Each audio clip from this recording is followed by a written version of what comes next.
Hey everyone, how's it going? Welcome back to the Infatuasian podcast.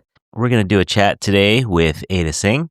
Ada is a podcaster. She produces a show with her friend Brian called Saturday School. It's about Asian American films that you should all see. And as of today, Ada is an author. She is the author of a book called Breaking into New Hollywood. It is a guidebook to careers in Hollywood. And it talks about all different aspects of careers in Hollywood, not just acting, but special effects, directing, writing, stage crew, all those kinds of things. So it's really a good book to introduce someone to careers in Hollywood. But even for me, not someone interested in a career in Hollywood, I found it really fascinating.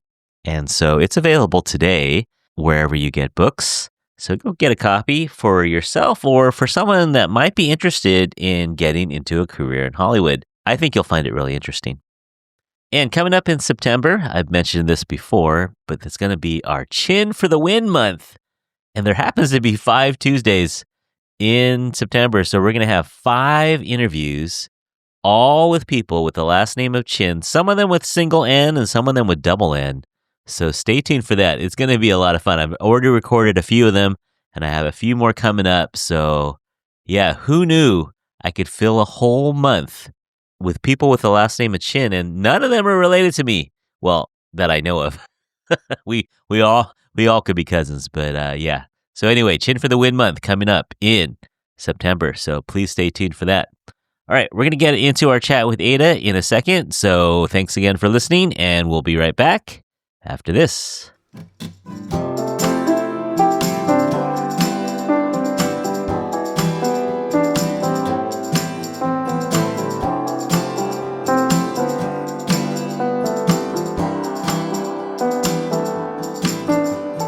Today we're speaking with Ada Tseng.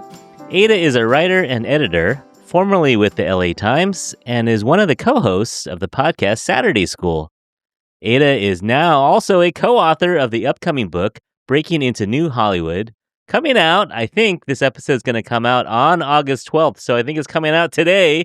So Yay! You can rush down to your bookstore. Hello, and welcome to the show, Ada Tseng. Thank you so much for having me. I'm really excited to be here. Oh, it's my pleasure. Where are you calling in from?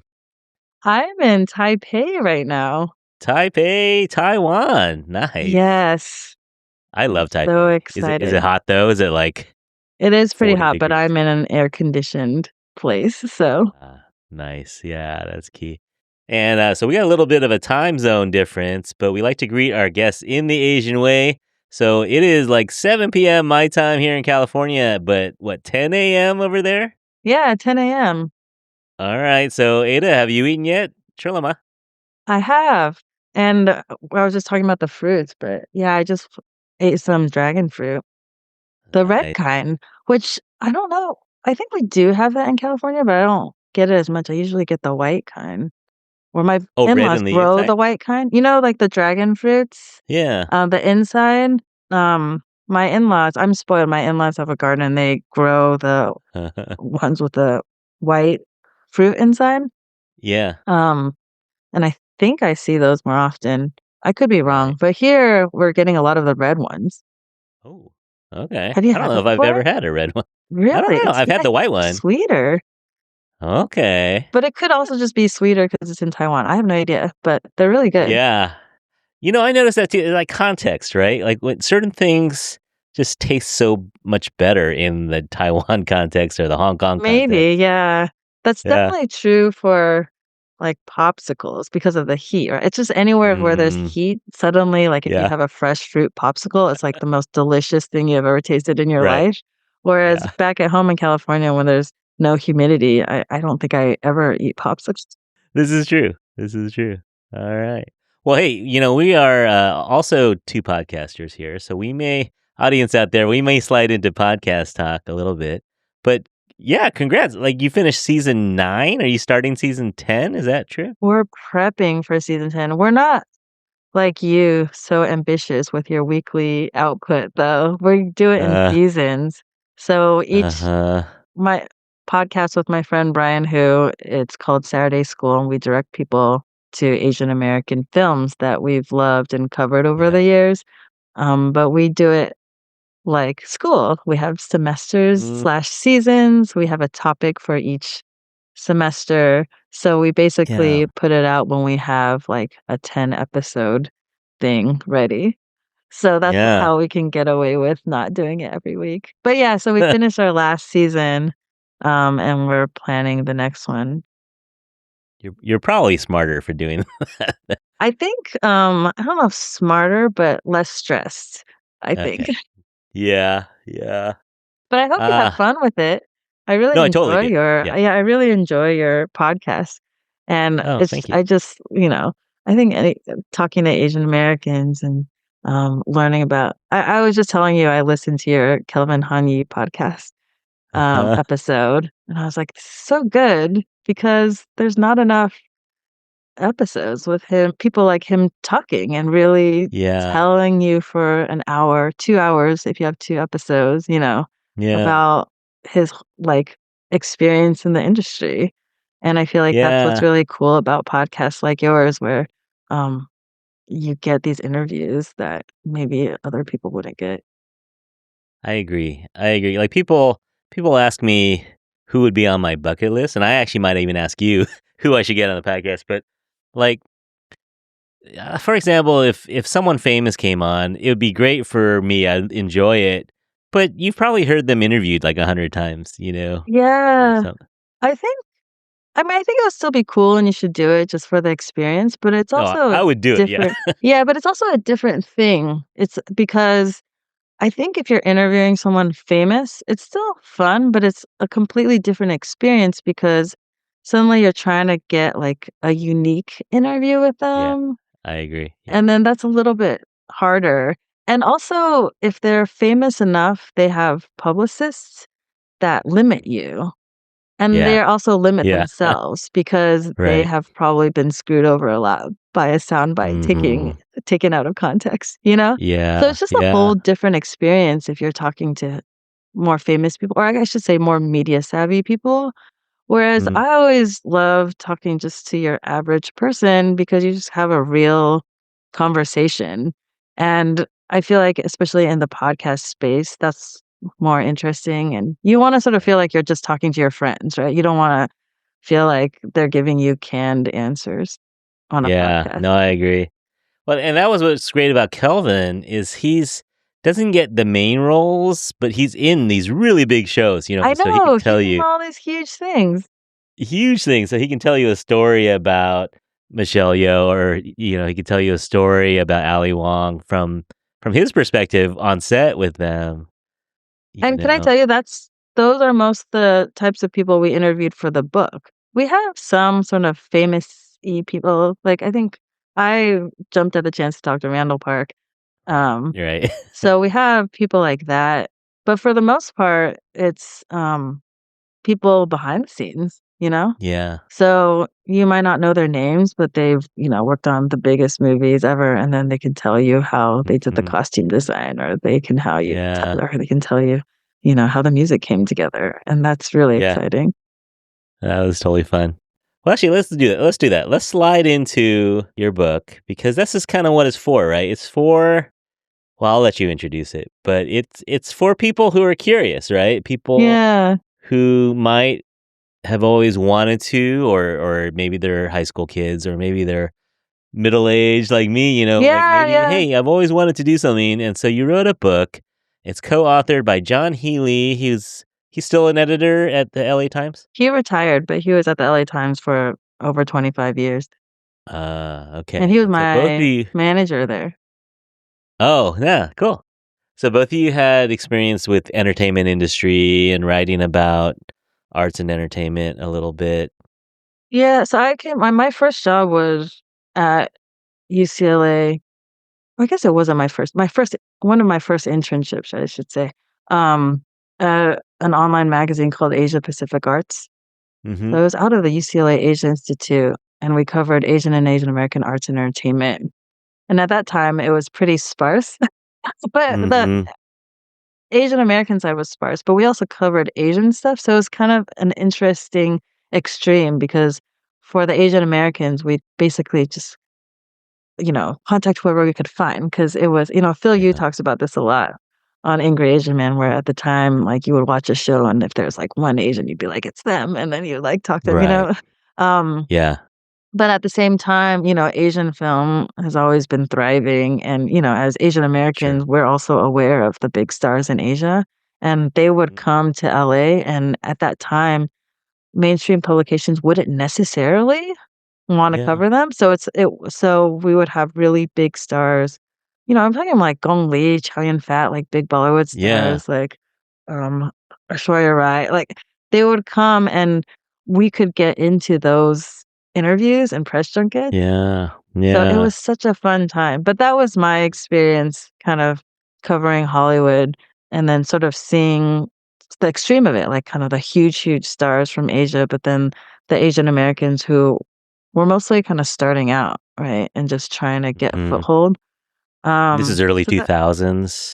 yeah, it was like yeah, mid 2000s and I guess I've always covered Asian American stuff just because I love it so much, whether as a Mhm. Mhm. freelancer or and even at the LA Times, I never had a, job there where I was technically supposed to cover Asian American stuff, but I would just do it Uh, if I yeah. could. Yeah. But this project started at LA Times. I was on a team that did like service journalism, news you can use. So we did a lot of guides and explainers.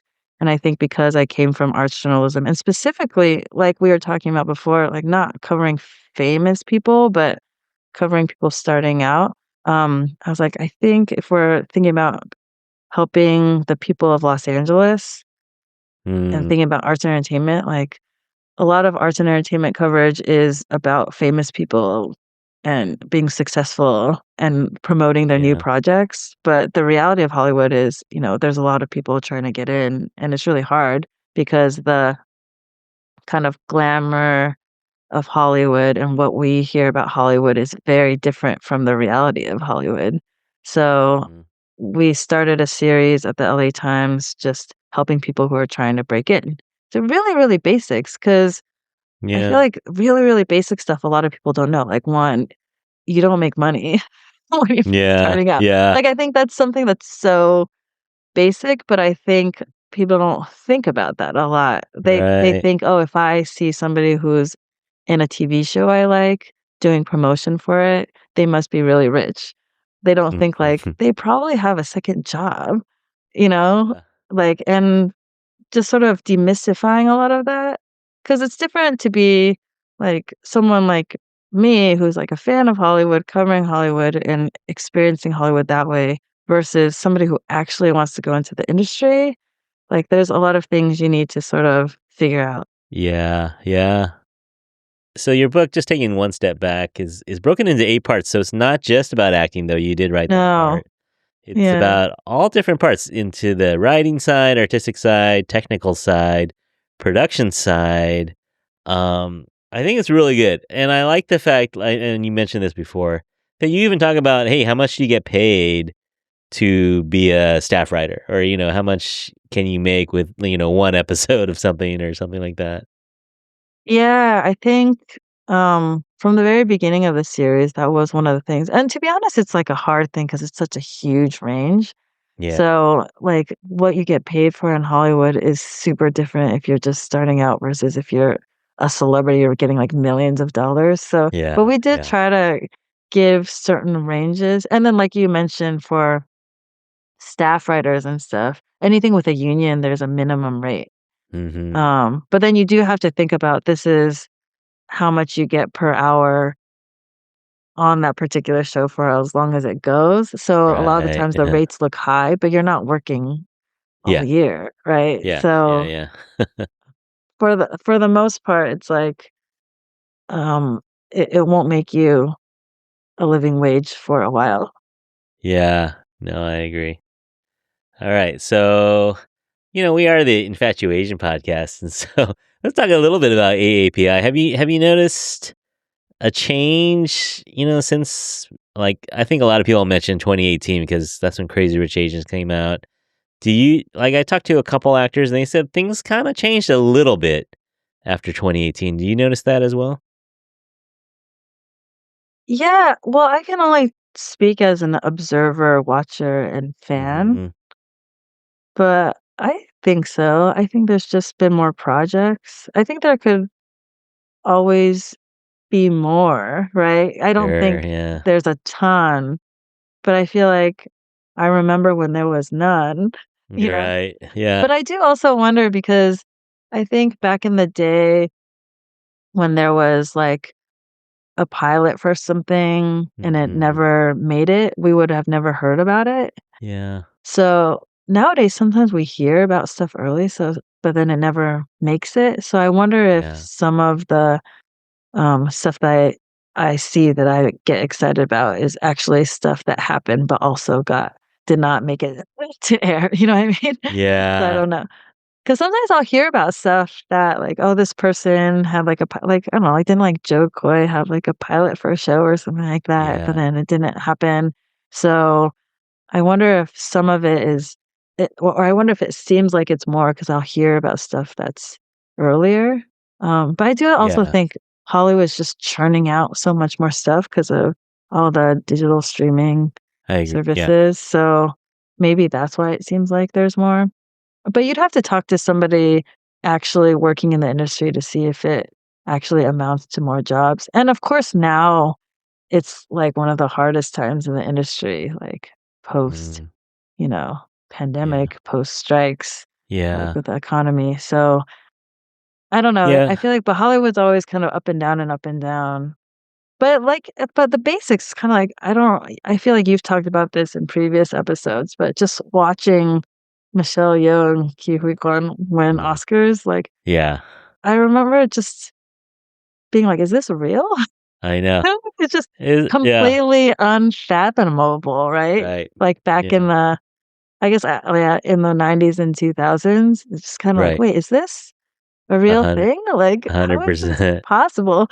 Yeah, and it was like a couple years in a row, between Beef, Everything Everywhere All at Once, Yeah, it's and still then going with Shogun. Shogun. Yeah, Um, it's a quite a I feel run. like yeah, and um, Parasite, Minari too. Yeah, I feel like the last 5 years, there's been something yeah, Asian in the yeah, award circuit, yeah. I which agree. I just seems agree. crazy, and I think about it more, as a parent, right? Uh Like, huh. thinking about my kids and what they will see as normal. Yeah. It No, I seems agree. like Yeah. night and day a little bit. No, yeah. It's like I say this on other podcast episodes where, my daughter's rooms have, K-pop people on the wall. And just the fact that they have that or, they're willing to wear a sweatshirt from Blackpink or something, that they're proud of Asian content and Asian creators and artists.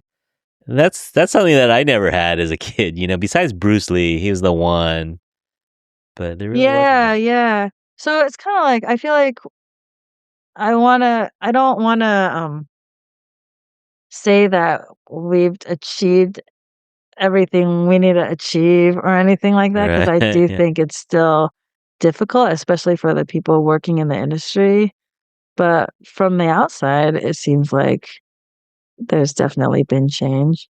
Yeah. And I was going to mention too that this book that you wrote is called Breaking into New Hollywood. That it mentions a lot of the newer things that have happened. Like there's a little preface on AI, and I think I think for kids these days, it's just, and I think you probably grew up with Wong Fu and those guys, that generation of creators, right? And it's like for them to be producing their own stuff and getting their own material produced, that's something that I would never consider, because I would have had to have some kind of connection to someone versus Right. a kid now with a cell phone can make a video and edit it on their phone and put it up on the internet within hours, back in the day, you just couldn't get eyeballs on whatever you were making as easily as you can now. Right, I think back in the day, there were people who could tell you no, Yeah, and then now everyone still tells you no if you're asking to get paid for it, right. but you can make anything you want and put it up. Yeah.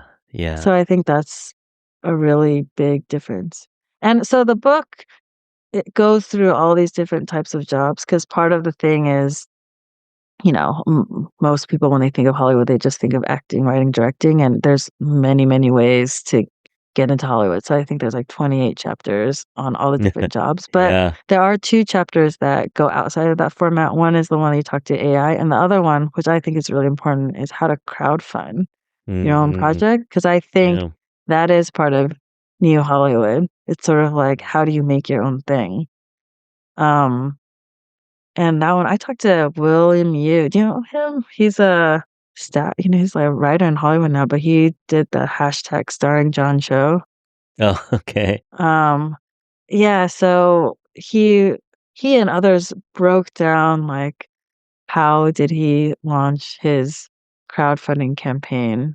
And a lot of people I talked to there, it's sort of like crowdfunding isn't really just for money anymore. It's also about audience building.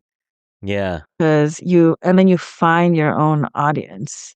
Um, and I think that's one of the bigger changes too, where I think there's still, like, the huge studio blockbuster film, that kind of course, there's still that, which that Mm-hmm. everyone goes and watches. And if you can get one of those, like, that's where the money is, right?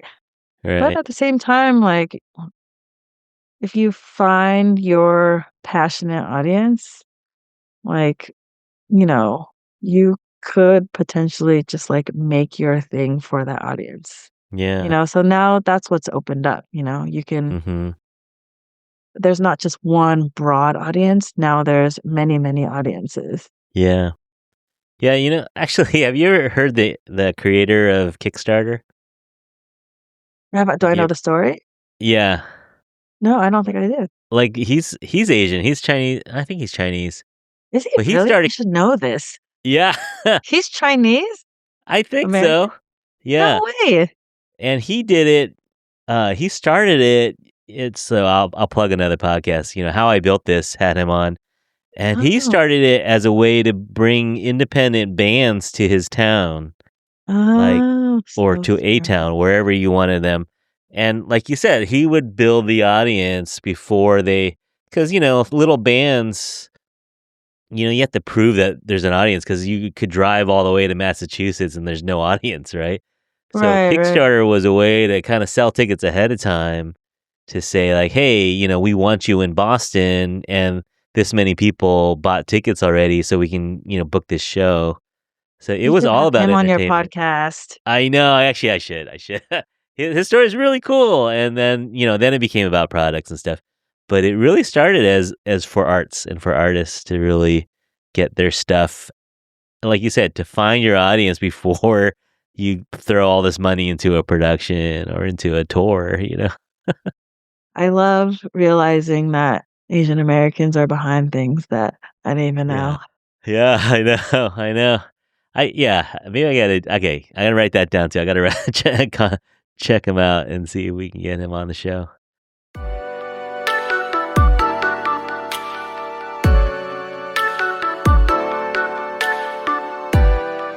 But yeah, I love that you do all these different areas, like one of the areas I think I would love to do, like if I wasn't teaching, if I wasn't doing podcasting, I would love to do like special effects or post-production stuff. I wrote that chapter too. That's Uh, how we co-wrote it, but it's basically like we took certain Divvied it up. chapters. Okay. So, and I joke that I picked the ones that I wanted to do, which Yeah. is a little bit true. No, but we do have sort of like different strengths, and that's why we Yeah. worked really well together. But I did the VFX chapter, and that one was so fun and interesting. Yeah. And when I was sort of fantasizing, like, oh, if I wanted to go into Hollywood in this, different Uh-huh. life where I had all these skills I don't actually Yeah. have, I was like, oh, Yeah. I Yeah. would want to do VFX. Right. Yeah. Yeah, And that's and th- so and that's fascinating. one of the things that there really isn't a roadmap for that, right? Like how does a kid in high school even know how to do that? So I appreciated that chapter. It's very cool. Yeah, one of the people I talked to for that, her name is Marcella Brown. Um, they have this thing called VFX club where they started to go to high schools. I think Oh, the first wow. high school they went to was in Chicago to Uh-huh. teach these things to high school Yeah. kids.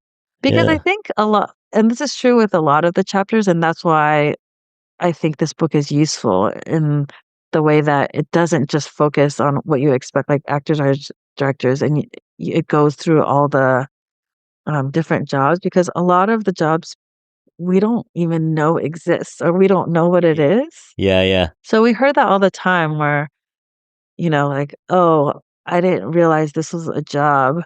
But I wanted to be an actor, I wanna be a writer, I wanna be a director, but then I realized, "Oh, this is a job," and, Yeah. VFX. So a lot of the VFX people, they wanted to be animators, right? Because we know what animators are. You grow up watching cartoons, but Yeah. then they realize through that, like, "Oh, but VFX, is something else I can do," and they actually think it's cooler. Mhm. And I think it's for Yeah. people who love technology, right? Because 'Cause you're Right. always looking at the latest technology. Yeah. Yeah, and that seems cool. Like, Yeah. I guess I kind of joke that I hope my kids don't wanna go into Hollywood, but if they did, I would be like, "Look into VFX." Yeah, and it's hundreds of people now. I mean, even shows that may not even look super technical, like, I don't know, Yeah, that's the thing some with yeah, VFX and really, like, a lot of the jobs where it's kinda like, you don't even know it is there. Like, a lot of these Hollywood jobs, the the result of it is invisible because at the end of the day you're not supposed to be, like, noticing yeah, all of these things, right? You're not right. supposed to be noticing the hair, you're not supposed to be, like, fixated on, like, whatever's Yeah. behind the camera? Uh-huh, But, uh-huh. everybody took all this time to create it together, but VFX is like that too, where a lot of the stuff they do is to hide something, right? So Right. even, like, if they shoot a show. I might get the cities wrong because I don't remember, but the example one of my sources gave is like, let's say they're pretending it's New York, but they're actually shooting it in Toronto, which happens all the time, right? Right. Yeah. Maybe the street signs are different colors. Yeah, yeah, So the VFX goes in and they just change the street signs. Or another really common thing is driving, right? Like, because yeah, during driving scenes, it's not safe for them to actually be driving. So it's yeah. usually VFX in the background.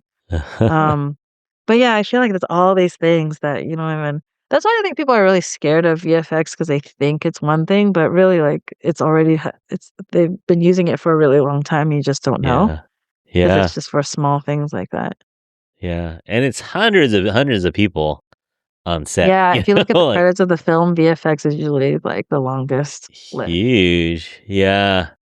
Yeah, and, now shows are getting super complicated, and, I was just talking to we interviewed Jess Hong, she was in Three Body Problem on Oh, yeah. Netflix, and that show has tons of VFX, and Yeah, she yeah. she was like, "Yeah, there's times when you're just acting in green screen and you're just staring and you have no idea what it's gonna look like, and then when you do actually see it, they would send them secret links for Netflix so they could watch little things ahead of time, and their minds are totally blown because 'cause they're like they're Yeah, just in a yeah. soundstage, right, with a green screen, and they're yelling at the Yeah, yeah. sky.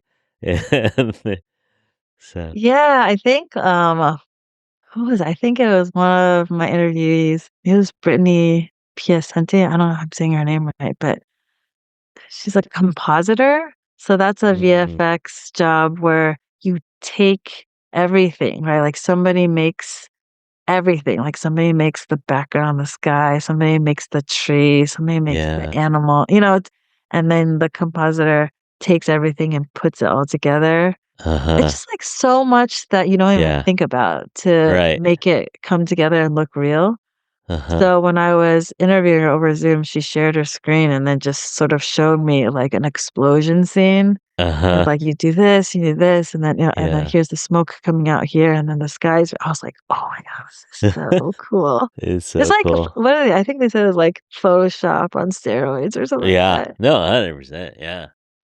Yeah, I talked to a guy, a former student of mine, and he does video games. He did game dev, and he, he was in charge of the rocks Wow. Yeah, on Red yeah. Dead Redemption. Like, all he did was the rocks in the background, but That's there's what just the VFX folks were telling me, which I think is so cool, where it's like, if you like anything, there's probably a VFX I think there's, like, jobs for, like, fur, because yeah. there's enough, like, furry animals that, like, if Yeah. you specialize in fur or one of the people I talked to I think it was Marcella, she specialized in water.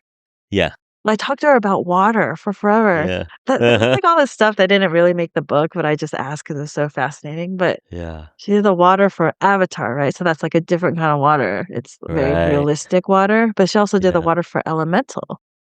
So then that's Huh. kind of like not quite cartoonish, so still Yeah. realistic-y, but also cartoon, but she's talking about how they had, like, influence from anime Mhm. and they and, like, I get in Elemental, there's the scene where there's, like, a flood, right? And You're then it goes right. down Yeah. and yeah, it's right, it's like you just how do you make it real? I think, like, if you're an artist, you really understand this, right? Like, how, if you're drawing, like, a cartoon, there's a lot of room for forgiveness because you don't actually know what Yeah. it's supposed to look like, but if you're drawing like a human, Yeah. it's so hard because everyone knows what humans look like, and I think something like water is like that too, like, everybody knows what real water looks like. Yeah. So think about, like, if you're creating fake water, Yeah. like, it actually takes a lot of skill. Sure. So, there's, like, these whole department like, water is, like, a thing, Yeah. or, like, fire is, Uh-huh. like, a Yeah. thing that you can really, really specialize in VFX. It's Yeah. so cool, actually, like, Yeah. I mean, there's probably books, like, an entire book on VFX, but I think our Oh, book really just introduces you to all these things, you know?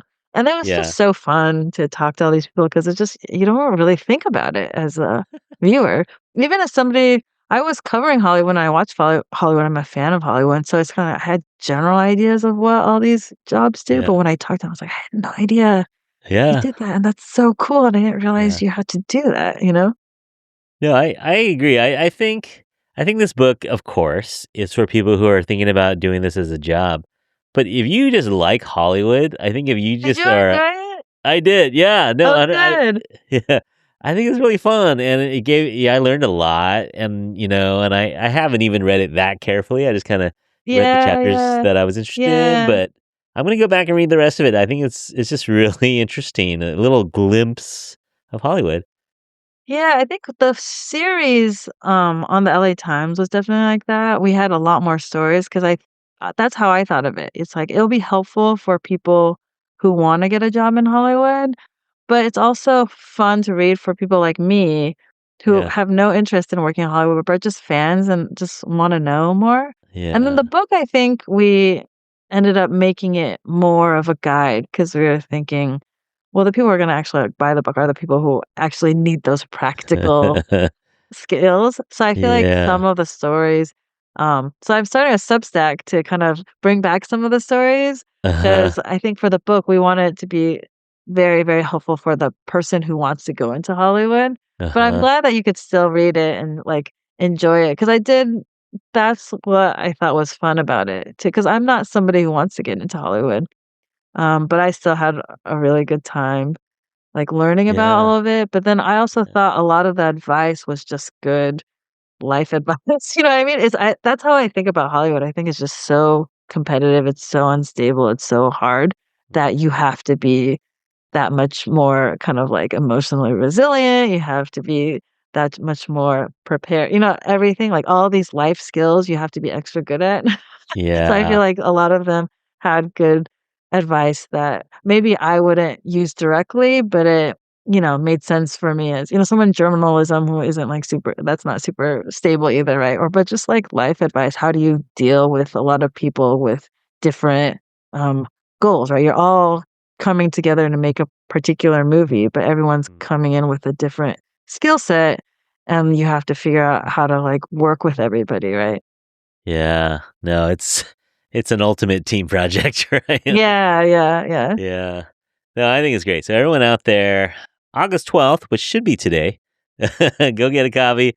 Just take a look at it, like maybe this is something that you can pass on to someone who's interested in this kind of career, but for yourself too, if you're just a fan of Hollywood and you just kind of want to know the inside workings, I think it's really a fun read. So You congratulations, know Ada. what my dream I don't know if it's dream, but I feel like, especially coming from sort of, like, the context of Asian Americans and sort of knowing the stereotype of, like, our parents getting very nervous about us having Yeah. jobs, like, in Hollywood, like, I hope this is also sort of helpful for that situation, because I think a lot of times I'm a parent now too, right? So, like, a lot of times when people are like, "No, don't go into Hollywood," Uh-huh. they're not like they're not wrong. Like, they're it's like because it's gonna be really hard and, like, it's Yeah. unstable. Like, they're not wrong. So a lot of times the people who talk you out of it are, like, trying to do it for your own good, you know what I mean? Right, right, And yeah. like, you can have a good life not Huh. being in the midst of chaos constantly, Yeah, right?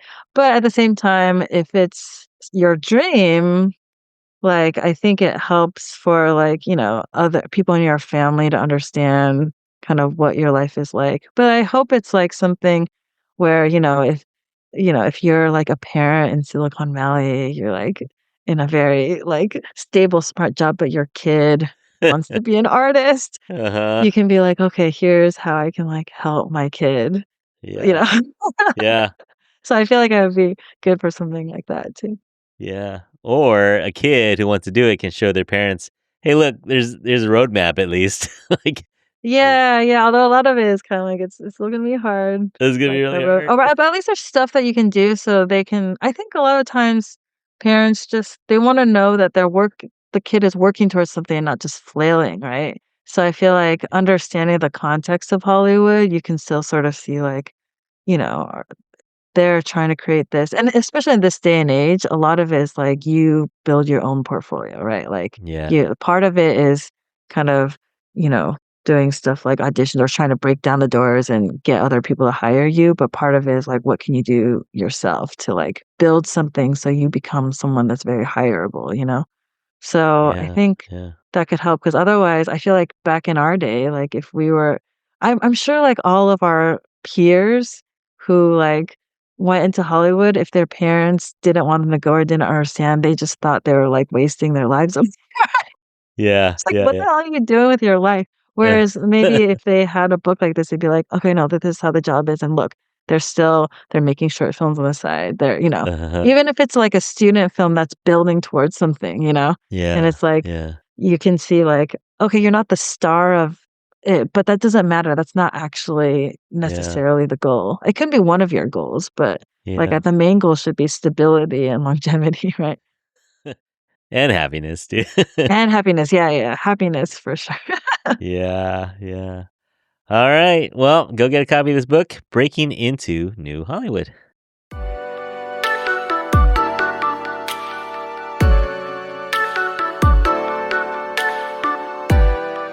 All right, Ada, guess what? You have survived our difficult questions, but are you ready for Yao, your Asian opinion? I am. Is this rapid fire? No. That's why I used to call it the lightning round, but Uh-huh. now, ooh, I had the wrong name here. Anyway, but now I call it the Yao because we end up talking too long. So take your time on your answers. It's fine. Oh, okay, okay. All right. So I've been to Taiwan a few times, and I think I really like it. But I think Taiwan or Taipei in particular kind of gets overshadowed by Tokyo or Seoul or even Hong Kong. Can you make a case for why someone should spend their hard-earned dollars and make a 14-hour flight to Taiwan? I was just talking to my friend Ann Lee about this, who I'm trying to convince to make her own content because she is a UCLA friend. She came from Asia Pacific Arts and she lives in Taiwan now. And she's like my go-to for everything I need in Taiwan. And also, if you look at her Instagram, she's one of those people who always has stories about where she goes. Um, but yeah, I think that's exactly what she said to me at our lunch yesterday, where it's kind of Uh-huh. like, if all these things you want to do in Tokyo, you could come to Taiwan and do it like Uh-huh. cheaper or easier, or but like, I don't know if Yeah. it's cheaper, um, but yeah, I think it's just like a different vibe. I love Taiwan though. It's hard to separate for me, like me loving it as a Taiwanese American and sort of Sure, sure. associating it with family and friends versus like the what it would be like as a tourist. Uh-huh. Um, but I mean, it is kind of serious, but like the night markets, I think, are just Yeah. amazing. Just Yeah. being, especially with kids.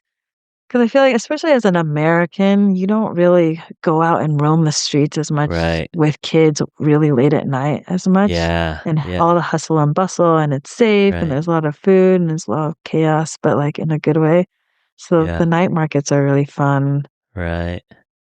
And Um I've been in China too, and China's a different beast. Like China, I felt was harder to navigate a little bit. Well, again, this is old information because I haven't been to China in a long time, but I felt like Taiwan was much easier to navigate. There's much more English. Anyone who's Oh, yeah, college it's age, really yeah, easy as an English speaker to get yeah, around.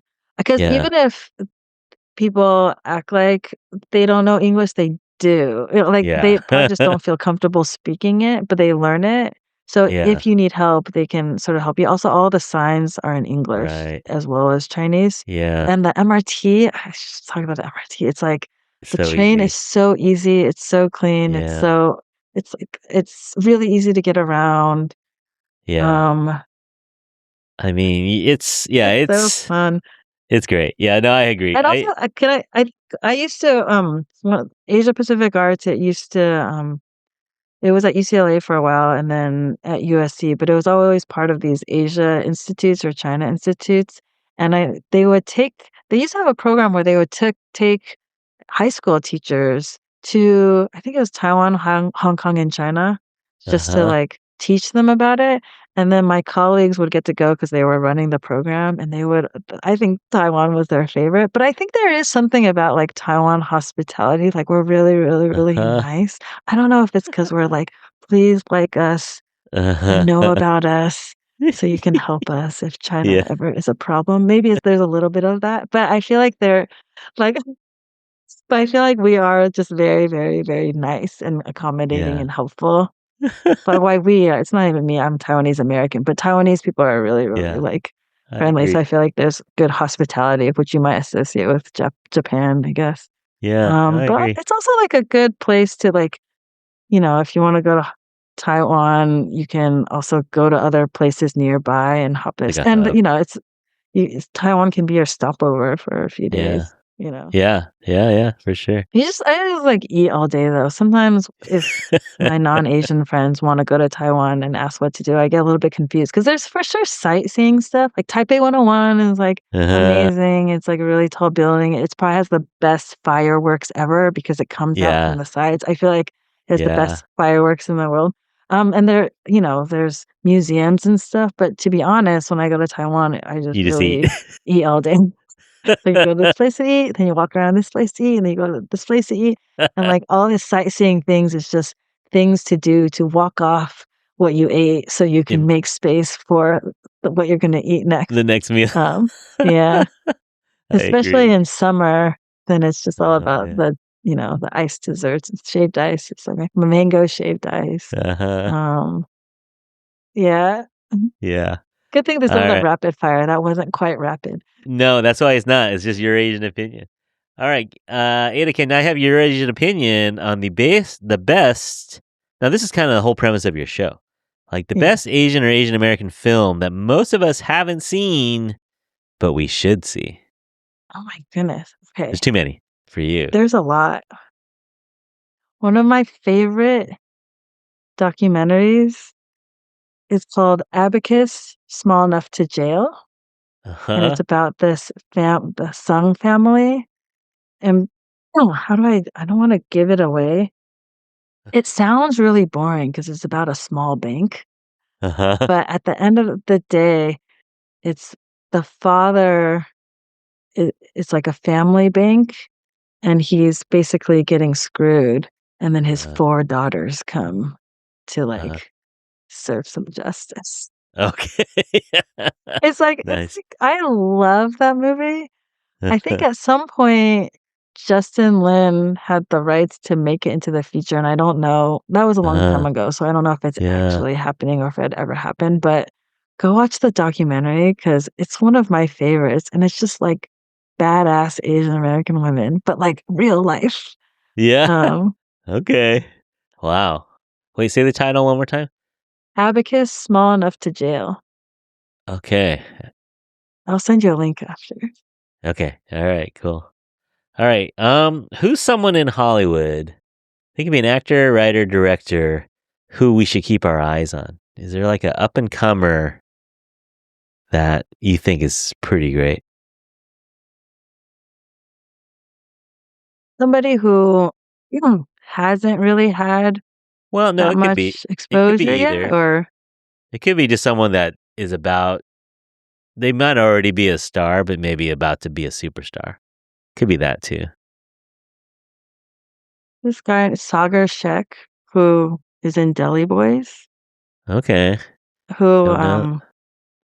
I did like a hot Asian man calendar like like a decade ago where Uh-huh. we tried to uplift um Asian American men in the media in sort of like Uh-huh. a silly way. Um, but a lot of those people, if they stuck it out in the industry, they're actually like in big projects now. So he was in Ms. Ms. Marvel, and now he's in Okay. Deli Boys. Uh-huh. But I remember like before anyone knew who he was, he just had a podcast called Bollywood Boys with one of his Uh, friends who's also a comedian. He's really uh, funny too. But yeah, Deli Boys was probably his first starring role. mm, And I just think him as a person, he's mm-hmm. just so charismatic and funny that I'm really Yeah. excited that he's getting Mm. bigger roles.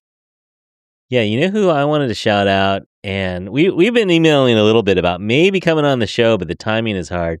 Is Leah Lewis? Speaking of Elemental, Oh, Leah yeah, Lewis was the yeah, voice of Ember Lumen. Yeah, but she's also in yeah, Matlock. yeah, She's yeah. in And the half half of of it, it. Yeah, Alice was, yeah, yeah, she's so great. good. Yeah, she's a. She fooled us into thinking she was a nerdy Asian girl. I know she's so cool. Like Like she's really. beautiful. This Yeah, is what yeah. Asian girls do a lot. I know, but she's Because they yeah. have like the nerdy Asian role a lot. And I you're like, "Oh, know. wait, but you're actually, like, the She's most so, beautiful person in I village know, and and super super fashionable." ripped. And you're like, "Oh, yeah, that's right. She's an actress." Yeah, she she fooled you, but she's great. No, she. I think she's gonna be a superstar. Like she's already done a lot, but I Another think. person as a director is Fazia Mirza. Oh, I don't know. She had done, her own small films, and then now Queen of My Dreams, I think, just came out. Um, but I think she just got picked up to direct something produced by Mindy Kaling, so I feel like Oh, okay, I feel okay. like you see that a lot, and I'm curious about you because I feel like if you follow Asian American cinema, especially in the film festival circuit, there's people you know are really talented, and you're just wondering when Hollywood will notice and if they will notice. Yeah, And then a lot of times Hollywood doesn't notice, but when they yeah, do, it's really, really exciting. I mean, Randall Park was like that, because right. he didn't become successful until he was about 40, you know? Yeah, like In the it. mainstream at least. So it's like Yeah, he was one of those people I think anytime you saw him in a tiny short film, like this guy's super funny. yeah. Yeah. Or in The Office, right? That was kind of maybe Yeah, yeah, when yeah. most of America met him. Yeah. Yeah, exactly. Oh man.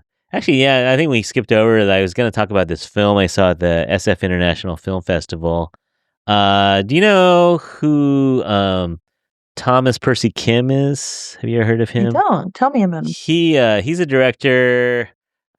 I don't know where he's out of. I think he's out of the East Coast, but he wrote a film and directed it called Isle Child, and it's about a Korean American adoptee who is in this all white town, and he's trying to figure out who he is as a Korean American, and it's really good. It was in the film festival, but they're looking for someone to buy it. Like they don't have Distributor. any. Yeah, so I should it's look it it's a up. yeah, it's a tough road. I mean, it's really good. It's really well done, really produced well. Stars Ethan Wong. He's a good actor. He was in Umbrella Academy. I'm trying to look it up. Isle Child? Yeah, How do Isle you spell Child. Isle? ISLE. Oh, that Isle Child.